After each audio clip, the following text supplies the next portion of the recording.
If you're looking for all hit music that reaches out and squashes your... You just found it. It's your time.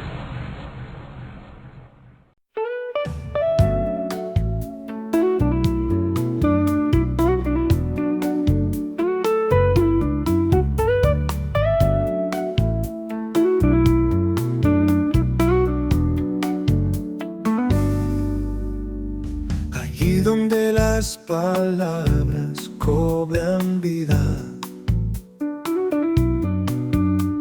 donde la novela se besa con la poesía, donde la música se abraza con el teatro, allí donde las letras cocinan ambrosías, está nuestro lugar. Escenario de palabras, adelante estás en tu casa.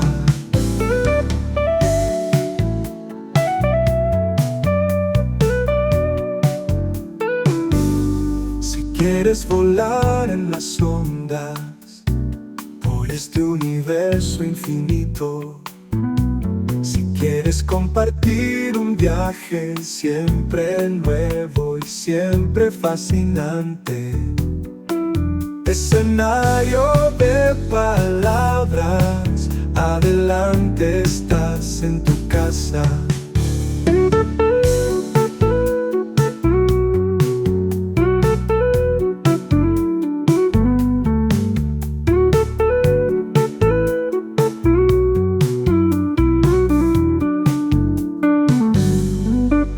Escenario de palabras, adelante estás en tu casa. Escenario de palabras, adelante estás en tu casa.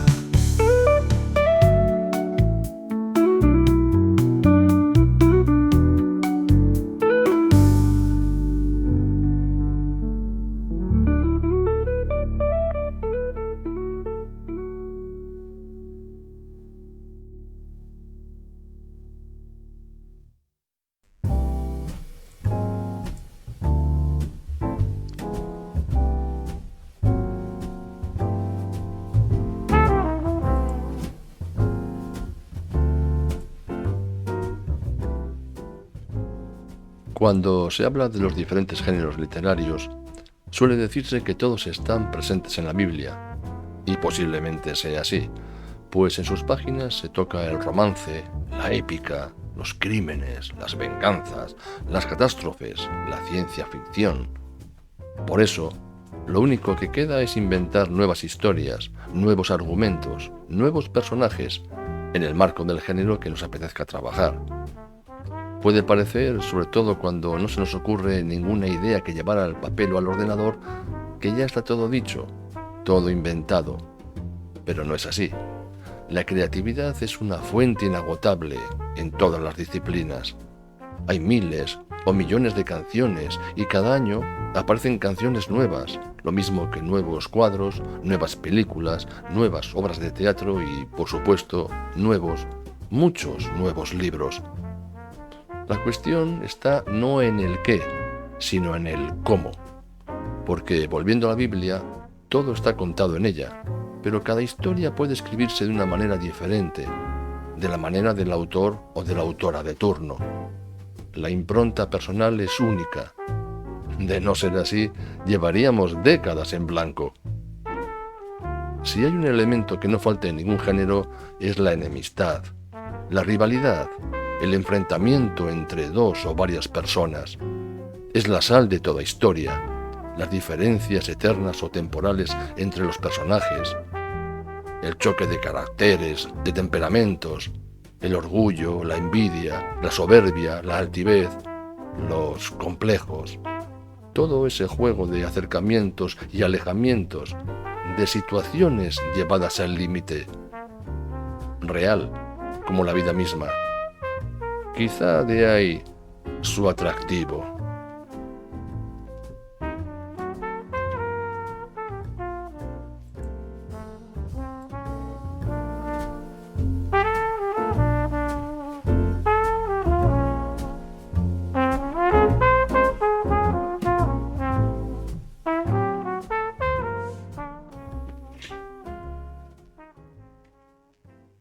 Pues de nuevo aquí en escenario de palabras y esperando que dejemos nuestras enemistades y rivalidades de lado para que podáis escucharnos, oírnos, compartir este ratito que preparamos con todo nuestro amor y carente de rivalidad alguna, ¿no? ¿Estás insinuando que tenemos rivalidad y enemistad con nuestros escuchantes? No, lo que Qué pasa cosa que más fea, por Dios. no, lo que pasa es que tú has dicho que bueno, pues que este tema de choque de caracteres, temperamentos, etcétera, es tan real como la vida misma y que de ahí su atractivo, yo creo que en este plano no. Sí, pero en el mundo de la literatura, entre los personajes, en las historias, Ah, que vale. por suerte tenemos una audiencia muy, muy maja y muy empática.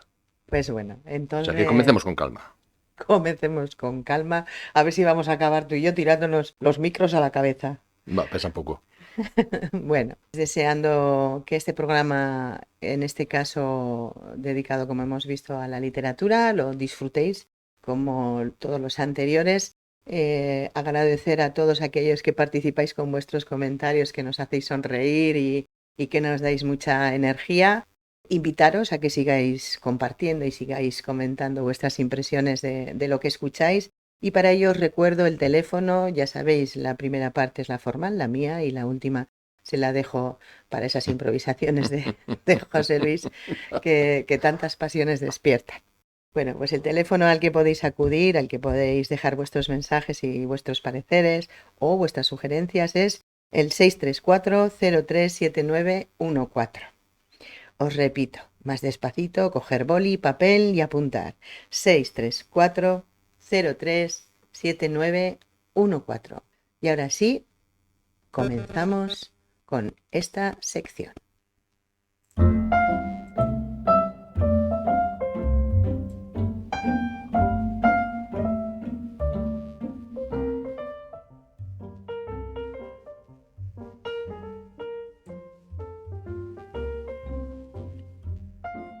¿Qué haces? Muchas cosas, Muchas cosas. sí, y todas a la vez. Divertirme, viajar, aprender, emocionarme, asustarme, enamorarme, reír, jugar a detectives. Yo solo veo que estás ahí sentada, con un libro en las manos. Pues eso, bienvenido a El arte de las palabras.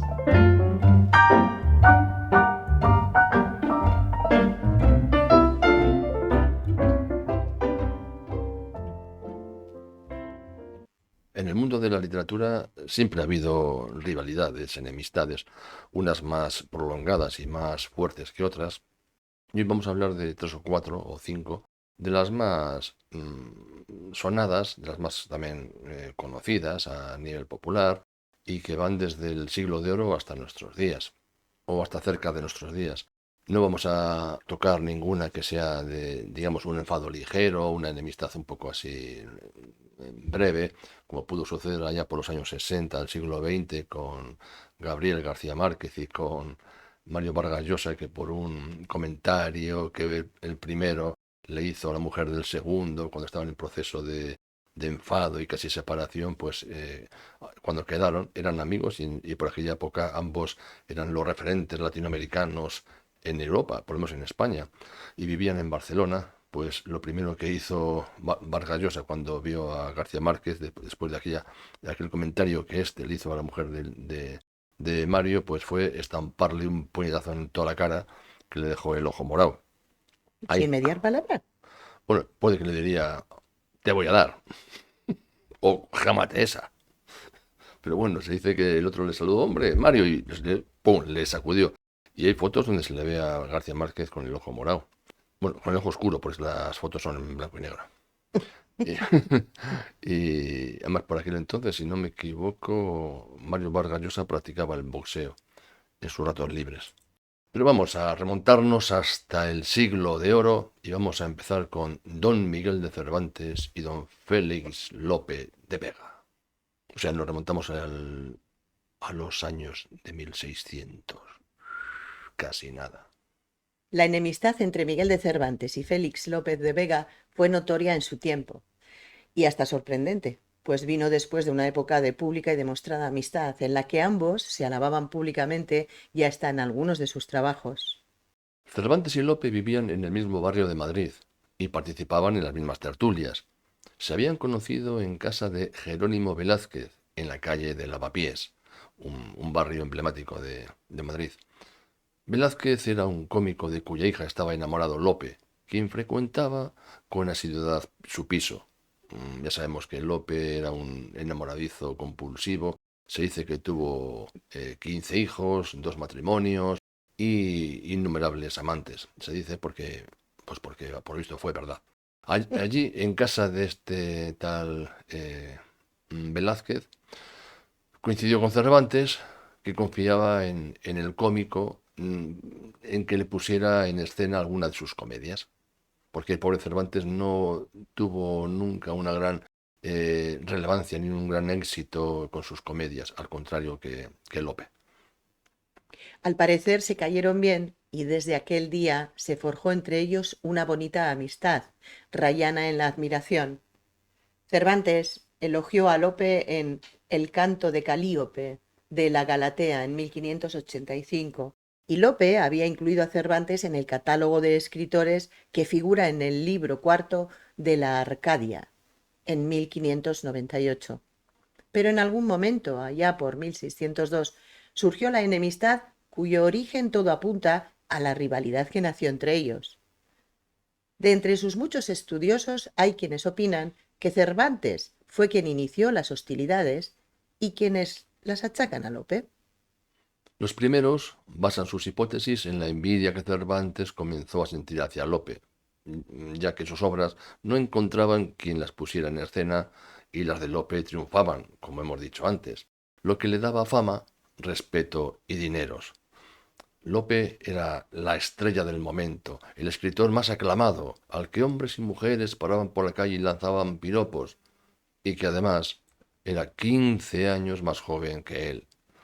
Y Cervantes no lo llevaba muy bien.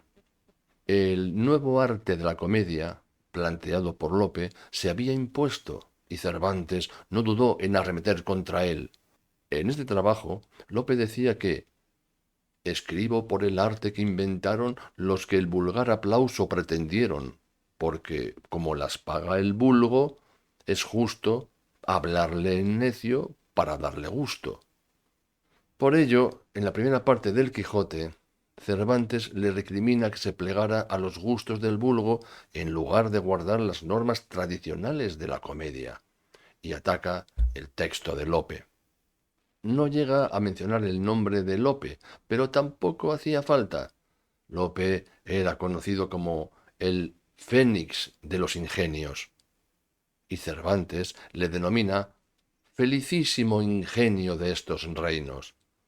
Cervantes criticó las comedias de Lope, diciendo que estaban llenas de disparates y que se habían convertido en mercadería vendible. A esto Lope argumenta que sus comedias se ajustan al gusto de los españoles y presume de haber compuesto muchísimas, y tacha al autor de las críticas de poco productivo y envidioso. Al respecto hay que decir que el carácter de Lope tenía una pluma tan ágil como certera, y en una carta dirigida al duque de Sesa en 1604 escribía lo siguiente: «De poetas no digo, buen siglo es este, muchos en ciernes para el año que viene, pero ninguno hay tan malo como Cervantes, ni tan necio que alabe a Don Quijote». A este respecto, hay que decir que aunque la primera parte del ingenioso hidalgo Don Quijote de la Mancha fue publicada a comienzos del 1605, corrían con anterioridad manuscritos de la obra, algo muy común en la época, y Lope tuvo oportunidad de leerlo. Los que sostienen que Lope de Vega inició las hostilidades afirman que Miguel de Cervantes estalló de rabia cuando se publicó El peregrino en su patria en 1604. En la portada del libro aparecía un grabado con la estatua de la envidia y una leyenda en latín: «Quieras o no quieras, envidia, Lope es o único o muy raro». Esta rivalidad hace pensar a algunos que Lope de Vega estuvo detrás de la publicación del llamado Quijote de Avellaneda, publicado en 1614. Un Quijote apócrifo escrito por Alonso Fernández de Avellaneda, amigo de Lope, quien se encargó de hacerle el prólogo. También hay quien tiene la teoría que fue el propio Lope el que escribió la obra como forma de venganza hacia su ex amigo Miguel de Cervantes. Si hubiera que decretar un vencedor de este duelo de literatos, a día de hoy tendríamos que decir que fue Cervantes, sobra decir por qué. Si nos atenemos a aquellos años del siglo XVII, es indiscutible decir que fue Lope de Vega, dada su vasta producción, su éxito y una habilidad social de la que Cervantes carecía.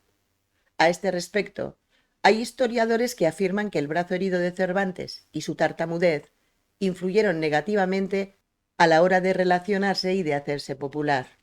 ¿Quién sabe? Curioso, ¿verdad?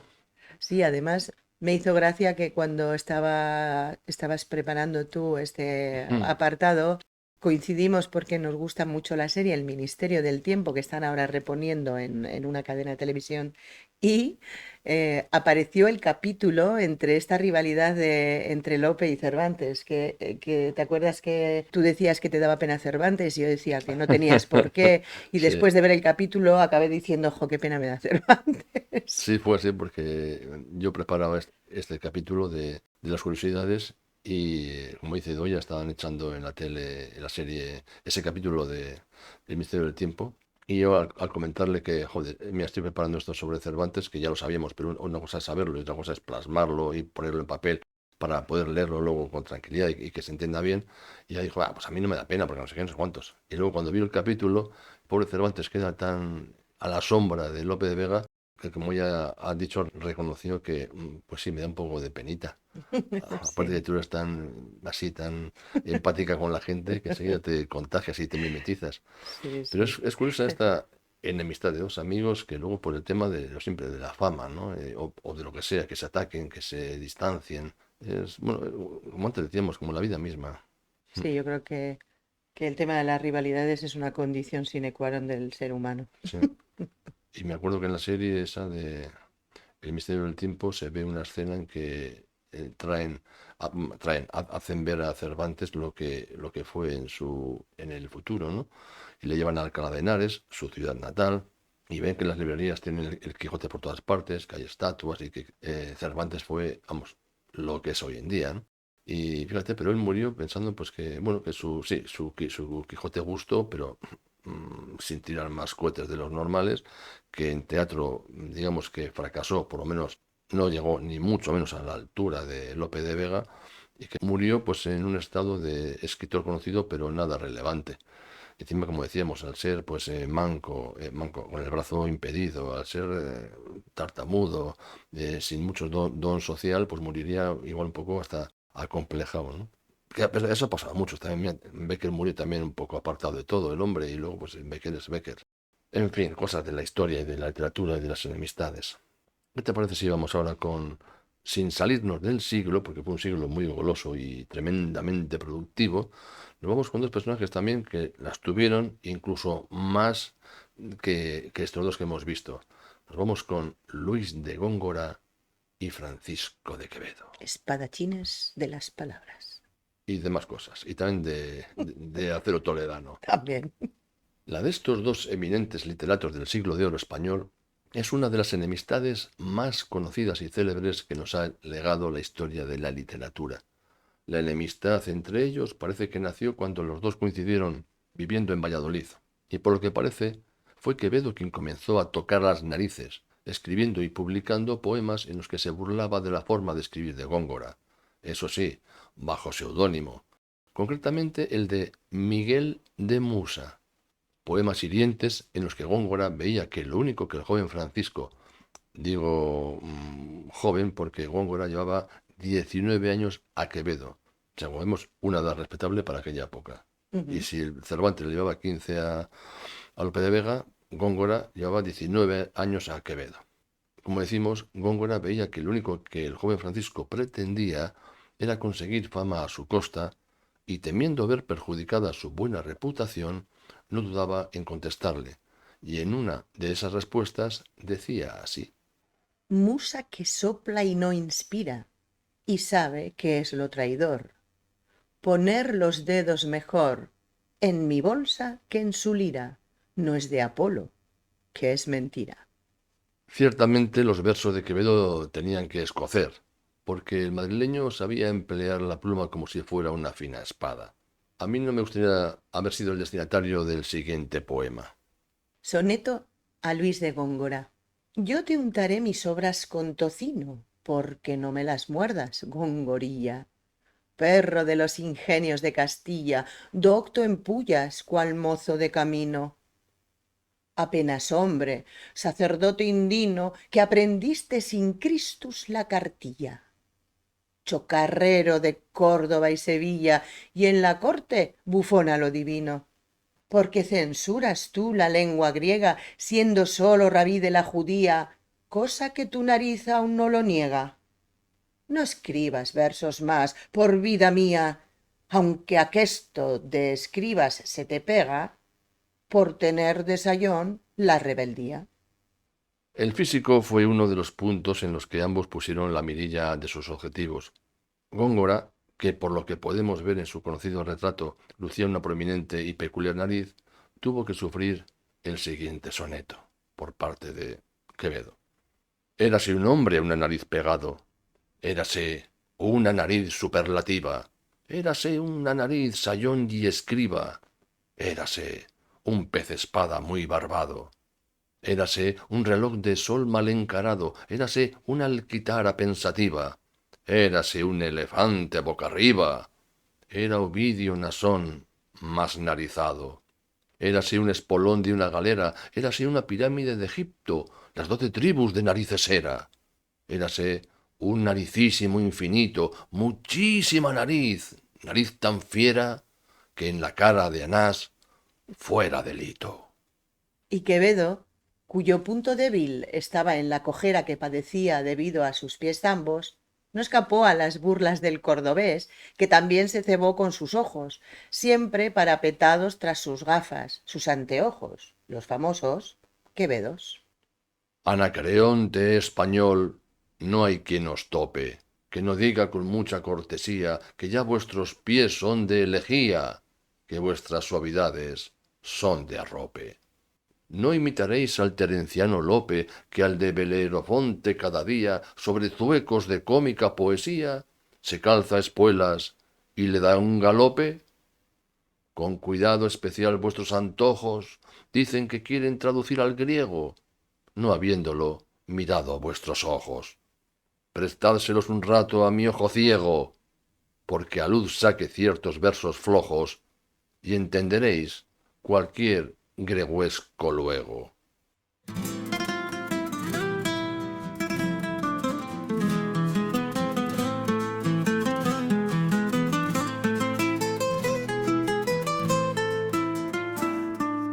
¿Quién dio el primer golpe? ¿Quién lanzó la primera palabra ingrata? Tú, yo, ¿qué más da? Y ahora nos vemos enfrentados, cada uno a un lado de la línea del orgullo, sin saber desandar el camino, sin saber limpiar la honra. ¿Quién dará el primer paso? ¿Quién tenderá el primero la mano?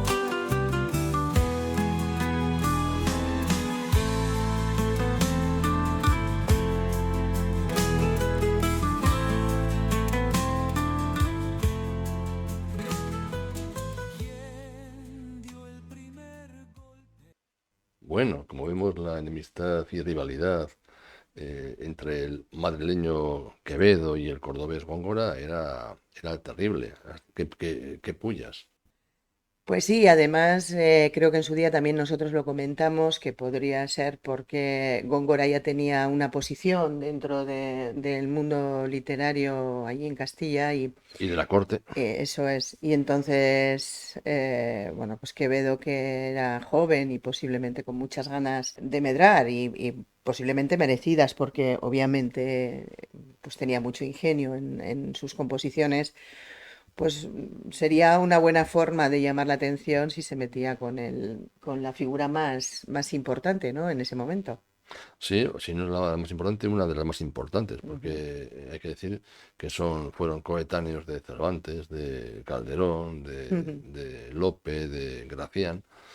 Bueno, la verdad que, y menos mal que la naturaleza quiso rebajar un poco los humos de Quevedo, otorgándole unos ojos un poco vagos, necesitados de gafas, y unos pies delicados que le obligaban a andar zambo y a andar un poco torpe. Porque si este llega a tener digamos, la postura que dicen que tenía Lope de Vega, pues hubiera sido insoportable. Vamos, si encima de buen literato, de muy ágil con la pluma, de arrojado, de valiente, de osado, hubiera sido guapo, pues este ni se hubiera muerto. Bueno, tú no le conociste, no sabes, no se sabe si se fue guapo o no fue guapo. Cariño, hay retratos y encima a un tío con la cara que tenía, que era una cara muy normalita, con anteojos y zambo, pues por lo visto era un poco el hazme reír, eh, por lo menos para Góngora. Eh, Pero bueno, para Góngora, pero no sabes el gusto de las mujeres de aquella época. Y a veces No, ya eso, sabes que a la eso, mujer no se nos conquista solo con la belleza, ¿eh? Hay más cosas. Y si tienes labia, pues también es una forma de conquistar. quiere decir que yo soy feo y estoy contigo por mi labia. Ah, pero tienes labia. Dos, el superior y el inferior. Esos son labios. Bueno, tengo labies. Anda, dale, Antonio. Bueno, cambiamos de época y de autores. Y nos vamos a ir hasta el siglo XIX y vamos a ver qué pasó entre Dickens y Andersen. El británico Charles Dickens y el danés Hans Christian Andersen se conocieron personalmente en junio de 1847, en el transcurso de una velada organizada por la condesa de Blessington. Para entonces, ambos eran dos autores célebres y reconocidos. A raíz de ese día se inició entre ellos una relación epistolar que duró una década, al cabo de la cual Dickens envió una invitación a su colega a pasar 2 semanas en su casa, que el danés aceptó de mil amores. Ninguno de los dos imaginaba que aquel paso para estrechar su amistad iba a terminar con la misma. Varios parecen ser los detalles que llevaron a aquel desenlace inesperado. Por una parte, el aspecto de Andersen inspiraba temor a los hijos de Dickens, hasta el punto de que la pequeña Kate se refería a él como tedioso saco de huesos. A ello se añadió que Andersen, que no se defendía nada bien en inglés, dejara bastante que desear en cuanto a las maneras refinadas de una familia de clase media de la época victoriana, lo cual sin duda causó sonrojo a su anfitrión en más de una ocasión. Pese a todo, parece que el danés no se hallaba tan a disgusto o no era consciente del recelo que su presencia causaba en la familia Dickens, ya que prolongó su estancia 3 semanas más de las dos iniciales. Cuando finalmente cogió las maletas y abandonó Inglaterra, Dickens escribió en el espejo de la habitación del invitado: Hans Andersen durmió en esta sala durante 5 semanas que a la familia nos parecieron siglos. De todas maneras, mira que no había prensa rosa entonces, pero anda, ¿quién tuvo la ocasión de ver lo que había escrito Dickens en el espejo de la habitación de invitados? Pues, pues yo no lo sé, caño, pero cuando está A mí no me documentado, llames cariño, ¿eh? ojo, perdón, pues no lo sé, doña Mielgo, pero posiblemente lo vería mucha gente y la voz corría. Ten en cuenta, vamos, que no estamos hablando de la época de las cavernas. Había prensa, estos eran gente famosa, tenían seguidores, había periodistas, y seguramente que él hasta lo diría, porque ¿cómo sabían que la hija pequeña le llamaba tedioso saco de huesos? Pues porque las cosas se hablaban, y se hablaban mucho más que hoy. Y hoy en día, todo el día con el móvil en la mano, con internet, no sé qué, no salimos de casa. Pero entonces la gente hablaba y hablaba y hablaba y se contaba. No hay más que ver las películas sobre las novelas de ejemplo, Orgullo y Prejuicio, Sentido y Sensibilidad. La gente hablaba, hablaba, hablaba y se sabía todo de todos. Y más, como digo, gente famosa, y encima que te venga un huésped para 2 semanas y que se tire 5 cuando en realidad te cae mal y el tío es un plasta, o la familia es muy especialita y el otro era un tío muy majete, Ya te que digo, no lo porque si sabemos. te cae mal no le invites. Años que posiblemente cuando el invito no sabía que era tan pesado, ni que hablaba tan mal inglés, ni que era tan lo que sea. Oye, hablar mal inglés no quiere decir nada malo. Fíjate tú y yo. Pero tú y yo no has oído bien el relato.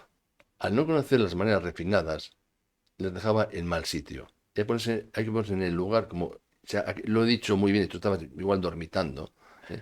En Dormitando. una familia de clase Mira, media Gomborilla. de la época victoriana.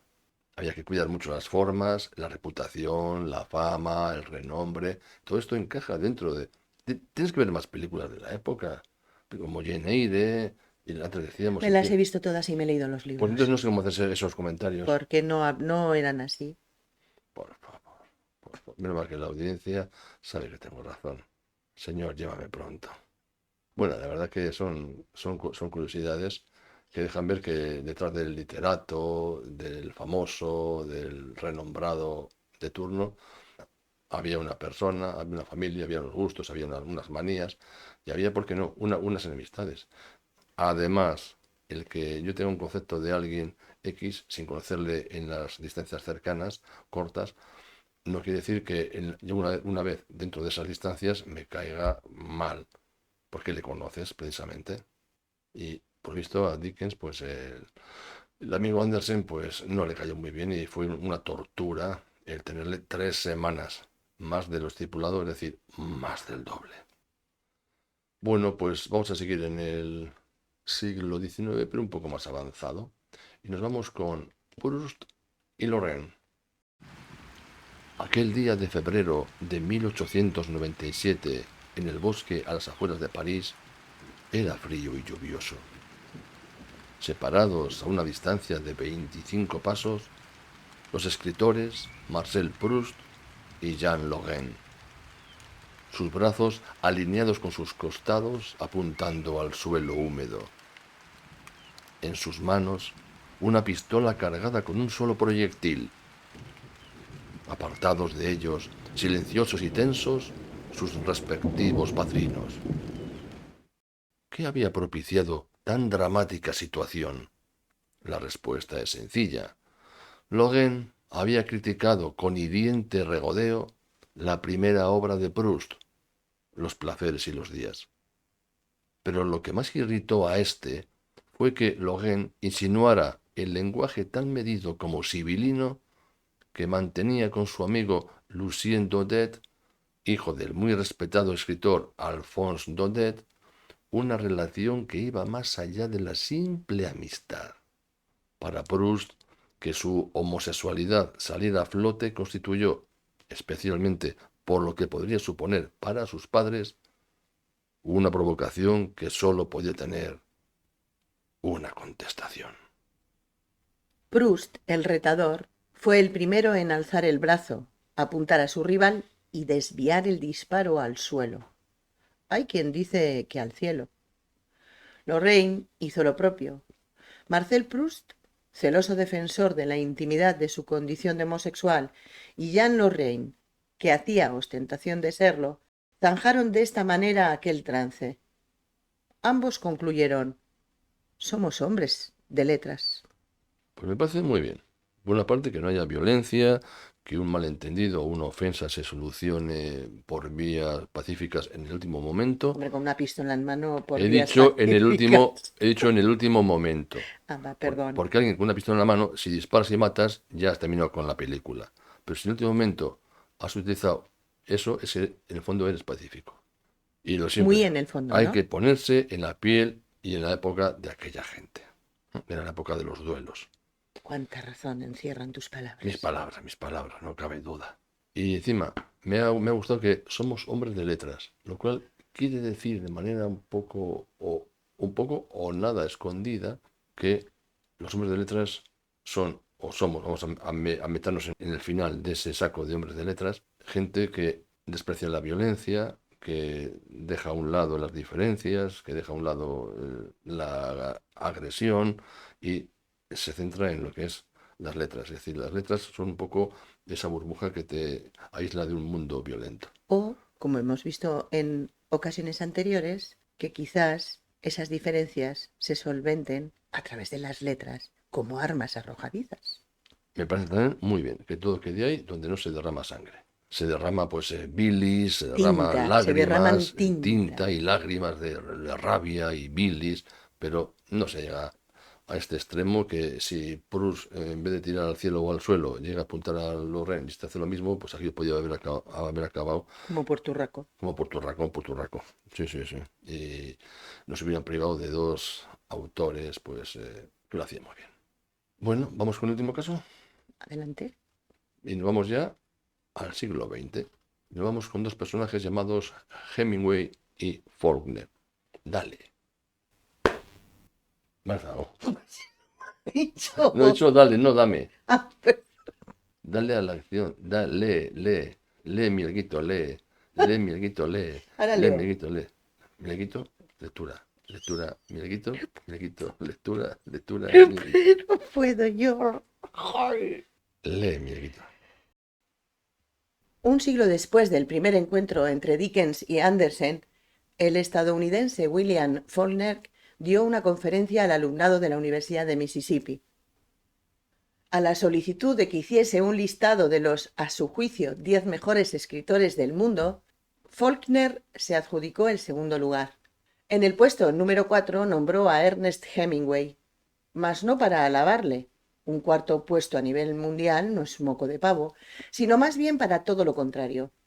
No tiene coraje, nunca se ha puesto en una situación vulnerable, jamás ha utilizado una sola palabra que pudiese mandar al lector en busca de un diccionario. Hemingway no tuvo noticia de aquello hasta 1951. Hoy en día se hubiese enterado a los 10 minutos. Su reacción fue tranquila. No era la primera vez que recibía pullas y críticas negativas sobre el lenguaje empleado en sus trabajos. Pobre Faulkner, ¿de veras cree que las grandes emociones surgen de las grandes palabras? ¿Cree que no conozco las palabras altisonantes? Las conozco de sobras, pero hay palabras más viejas y simples, y esas son las que uso. ¿Has leído su último libro? Es todo escritura de borracho, claro, pero antes era bueno, antes de la priva, o cuando aún la tenía bajo control. Esto es lo que dijo en una entrevista el amigo Ernest Hemingway, acerca de su rival. El 2 de julio de 1961, Ernest Hemingway se suicidó de un disparo de escopeta en la boca. El comentario de William Faulkner al saberlo fue: «No me gustan los hombres que toman la vía rápida». Bueno, pues se ve que la enemistad y la rivalidad fue más allá de la muerte de uno de ellos, y más en una cosa tan trágica. El comentario de Faulkner, pues hombre, no me parece muy Afortunado. afortunado exactamente. Ujú. Porque si lo que había eran rivalidades, había una enemistad que no fue a más, es decir, que no hubo muertos por el camino, ni hubo venganzas personales, pues que un rival tuyo se pegue un tiro, pues como mínimo es para guardar silencio.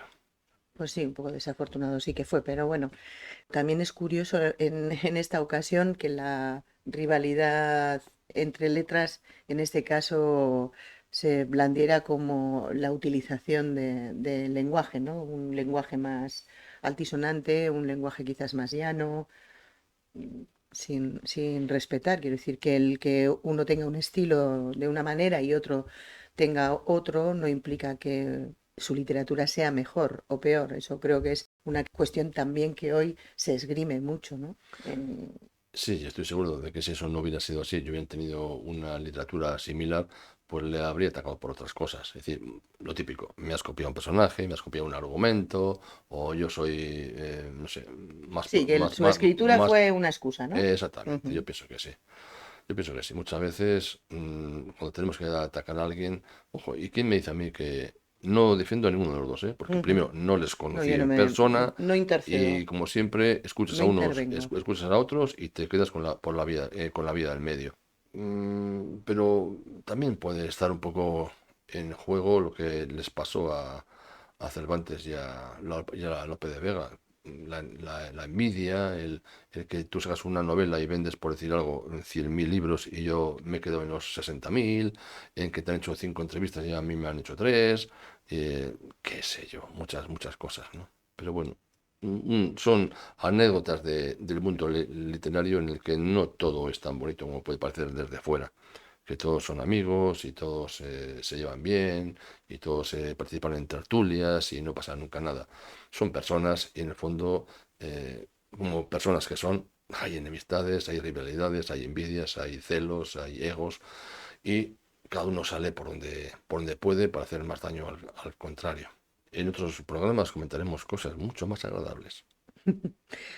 Pues hasta aquí el programa de hoy. Esperamos, como en los anteriores, que hayáis disfrutado, que nosotros realmente nos lo pasamos cada vez mejor. Así es. Bueno, entonces ahora toca que José Luis os recuerde Joder, el estamos número de teléfono. en mala hora.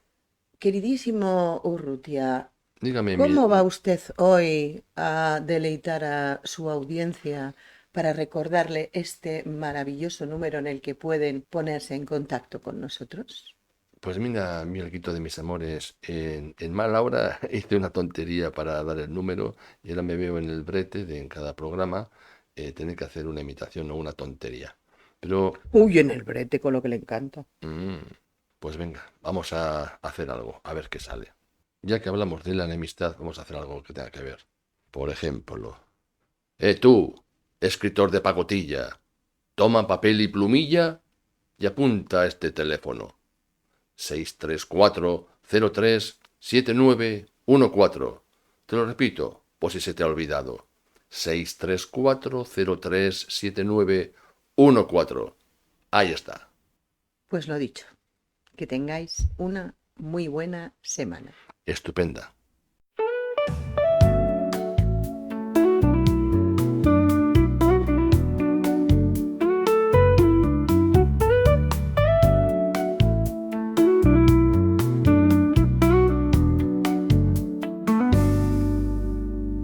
Allí donde las palabras cobran vida,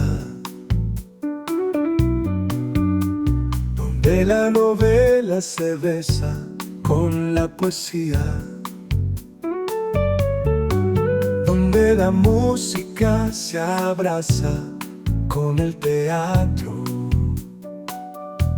allí donde las letras cocinan ambrosías, está nuestro lugar.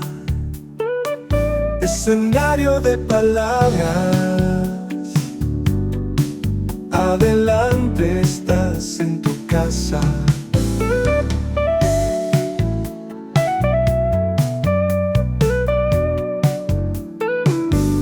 Si quieres volar en las ondas por este universo infinito, si quieres compartir un viaje siempre nuevo y siempre fascinante, escenario de palabras, adelante estás en tu casa.